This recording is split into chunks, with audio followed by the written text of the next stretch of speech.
my first guest, he's a numbers guy. All right? He's got an opinion on this, I'm sure. Please welcome to the show, America's accountant, Dan Geltrude. Dan, you're a numbers guy. We got some numbers today. They looked pretty good top line, but when you pull that economic engine over to the side of the road, we find out that a lot of it's got to do with the government and its spending problem.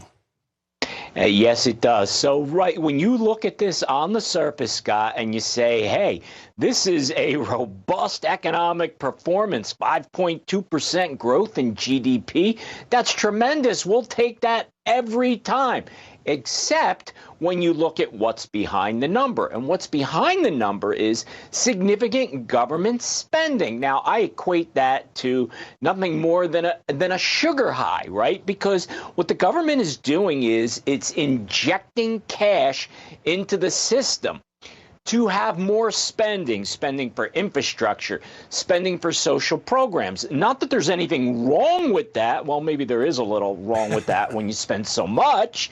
But, you know, these things are necessary, but not at the levels in which we spend. So what happens is you have a skewed growth number because what is really behind the growth is the government. And that is not sustainable, particularly in how much debt that the country is now carrying. 33 trillion and counting.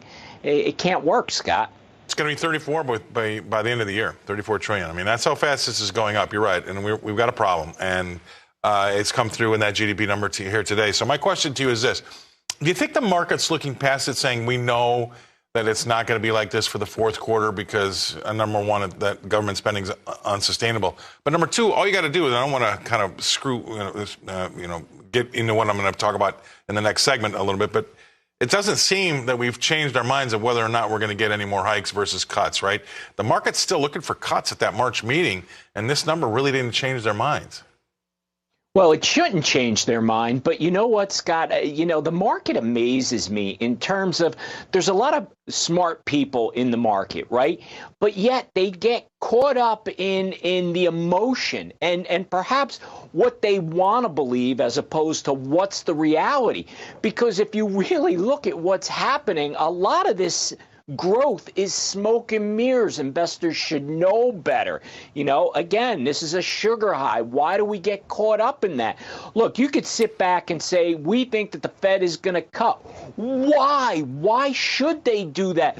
What the government is doing with this spending, Scott, is actually making it more difficult for inflation to come down. Yep. So at some point in time, I believe we're going to get some resurgence in inflation. And if the Fed cuts before that happens, they're going to look really, really bad. Right, you're right. And we talked about this yesterday. The economy is still stretched and the consumer is hurting. I don't care what this 5.2 says. I'll take it on its face. I've looked under the hood. Yes, it's a lot of government spending. But when you look at the nuts and bolts of a lot of the things we look at on this show, and I'm sure what you look at in your job too, Dan, there's problems out there, and some of them are significant. When something that used to cost $100 just 24 to 30 months ago is now $120, that makes folks on a month-to-month paycheck. That's really difficult to get over. I mean, they're not getting a 20% pay raise, that's for sure. I don't think anybody has. Nothing's kept up with that. So I know that the consumer is seeing that the consumer's action, and the CFOs of Kroger and Walmart and Costco, they've all told us that they're seeing a behavioral shift there. And then this idea that this buy now, pay later was up 47% year over year, that doesn't smell good to me.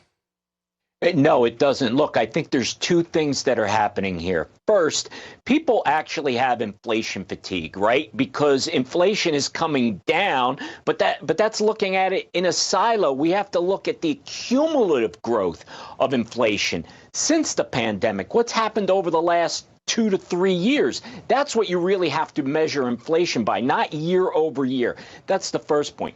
The second point is, Scott, when you look at how people are fueling their spending, the gas in the tank is personal debt. Look, credit card debt just went over $1 trillion, and now it's going towards $1.1 and $1.2 trillion of credit card debt. Same. While interest rates are going up, that is a financial disaster.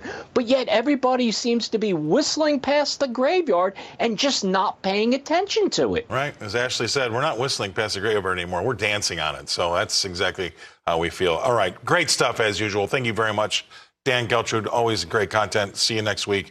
Thanks for being on the show. Okay.